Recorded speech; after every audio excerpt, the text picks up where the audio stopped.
how 5 year plans. We have actually 12 5 year plans. So we will see stepwise first 5 year plans. So how much our growth target and how much we have achieved. So in first 5 year plans, which is 1951 to 56, the main goal was development of agriculture. It was based on Herod Domur model and target was 2.1% and we have achieved 3.6%. So it was a successful plan.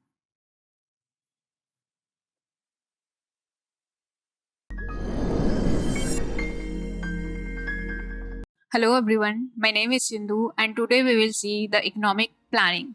And let's discuss what will be in the session. So in economic planning, first we will see the meaning of planning and then we will see the types of planning and planning in India, evaluation, and then we will see the 5 years plan.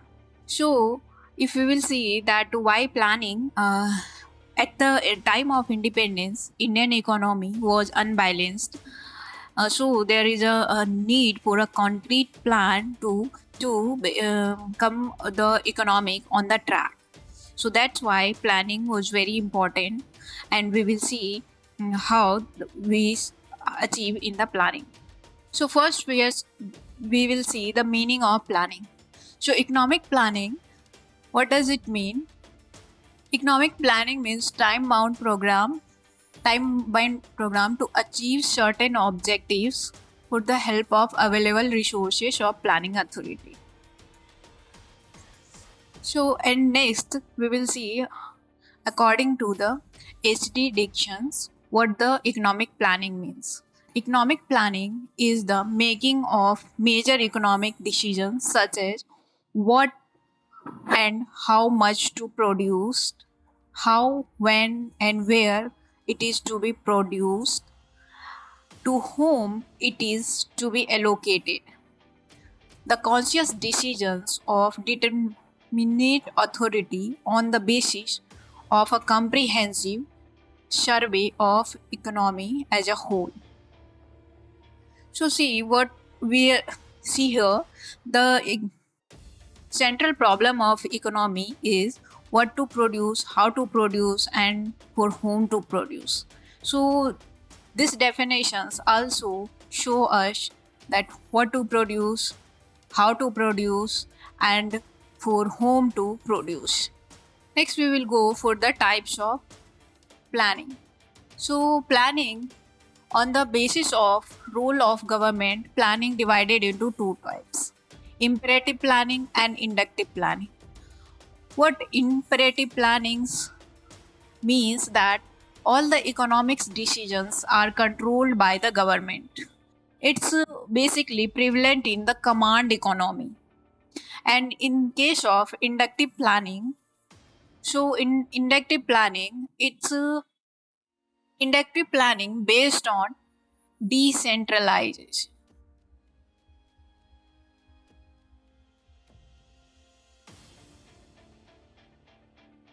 Based on decentralized principle. Government here, government act as only a facilitator. Okay, governments here facilitate and prepare induction directions for the markets, and it's not a compulsion, it's a very flexible. Next, on the basis of people participations, we will see there is also a two types of planning, where is a first centralized planning and second is decentralized planning. In centralized planning, no economics freedoms and entire economic planning is under bureaucratic control. So what here happened is a top-down models where all the economic power controlled by the bureaucratic systems.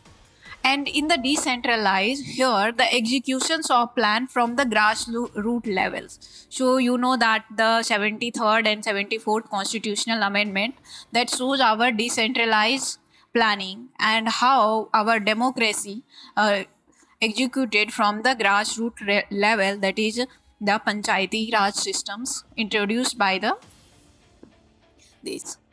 And next we will see the economic planning in India. So now we will see the how economic planning evolved in India uh, from pre-India to the post-India, post pre-independence to the post-independence. So economic planning in India. First attempt to initiate economic planning in India was made by Sir M. Visvesvaraya in 1934, who was a civil engineer, ex-Diwan of Mysore Estate, in his book The Planned Economy of India. So, first times, it was the first blueprint of Indian planning.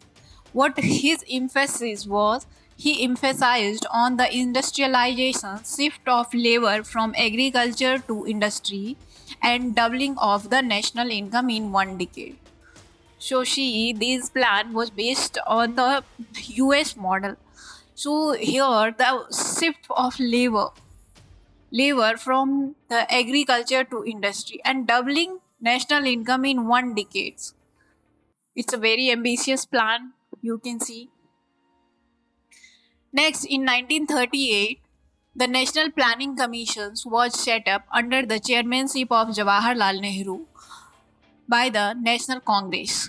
Its recommendations could not be implemented because of World War II and the change in the Indian political situations. So you know that during 1938, after that 1939, the World War II broke out. That's why these recommendations could not be implemented.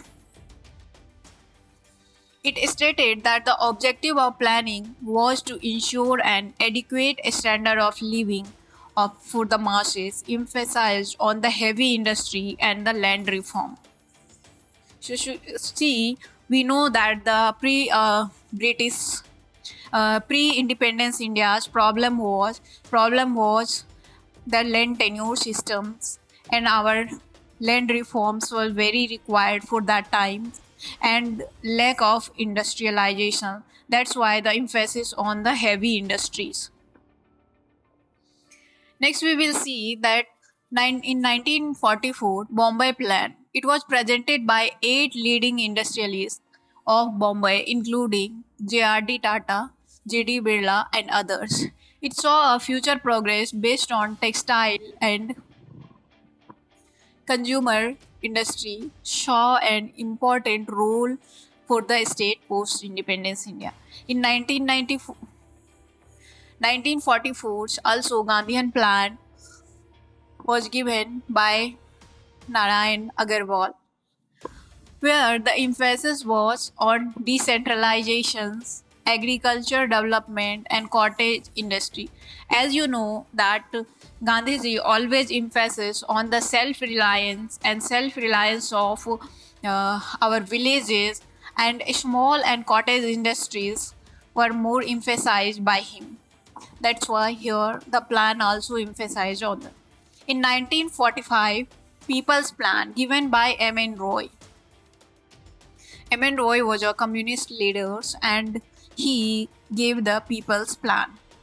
In 1950, we will see the Sarvodaya Plan that was given by Jayaprakash Narayan, and few points of this plan was accepted by the government of India. Next, we will see Planning Commission. So after the independence, planning commissions was established. It was set up in the March 1950 to carry out planning for whole economy at national level. So planning commission was a extra constitutional non-statutory body. It was advisory in nature. Chairman was prime ministers, and along with that, national development councils was set up in 1952. It was also non-statutory and non-constitutional body to consider the proposal formulate. So national development councils, what's the objective? To consider the proposal formulated for the plans at all important stages and accept them.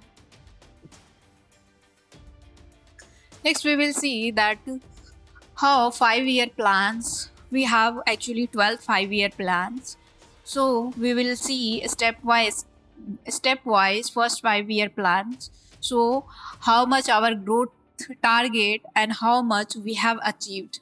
So in first 5 year plans, which is 1951 to 56, the main goal was development of agriculture. It was based on Herod Domur model, and target was 2.1%, and we have achieved 3.6%. So it was a successful plan.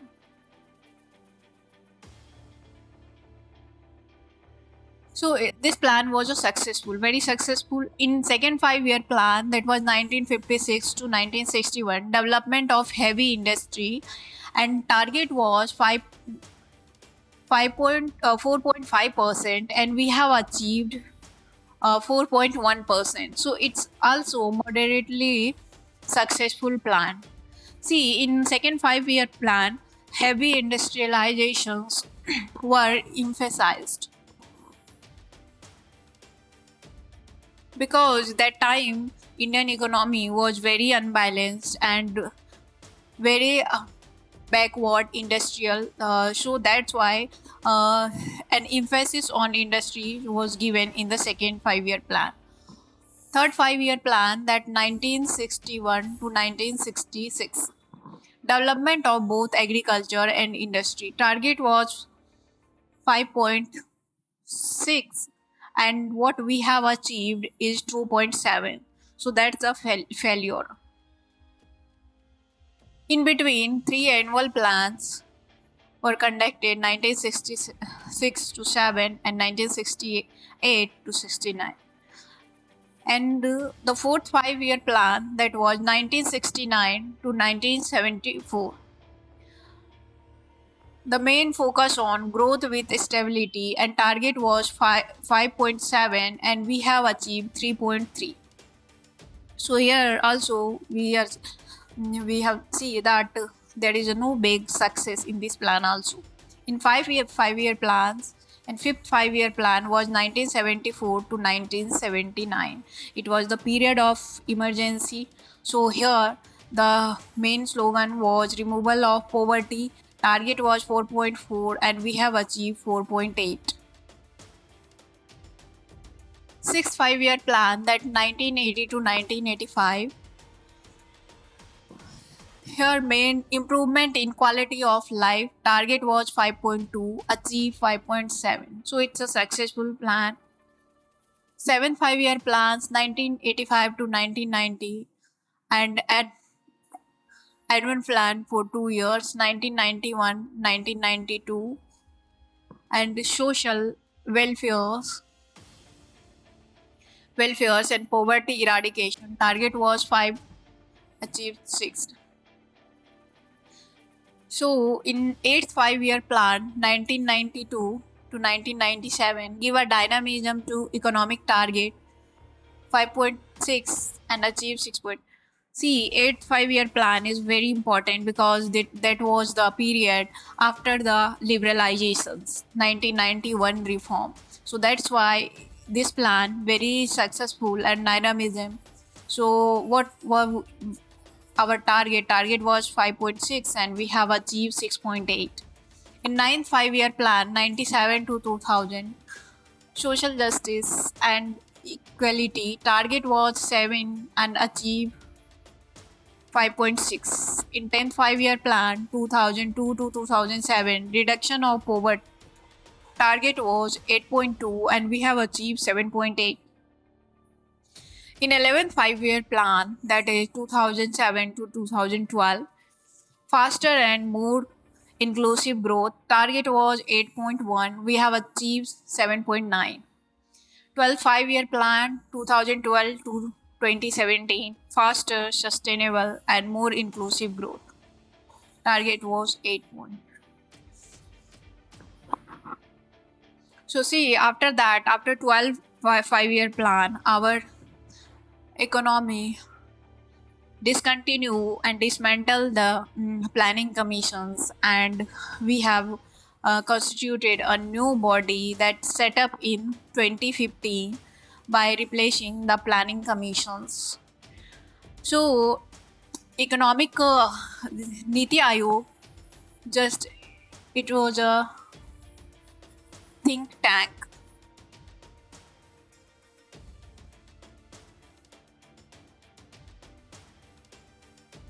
Acts as a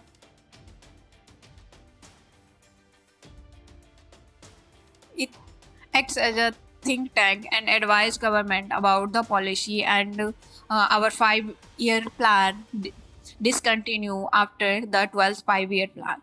So in next video we will see more in details. Thank you.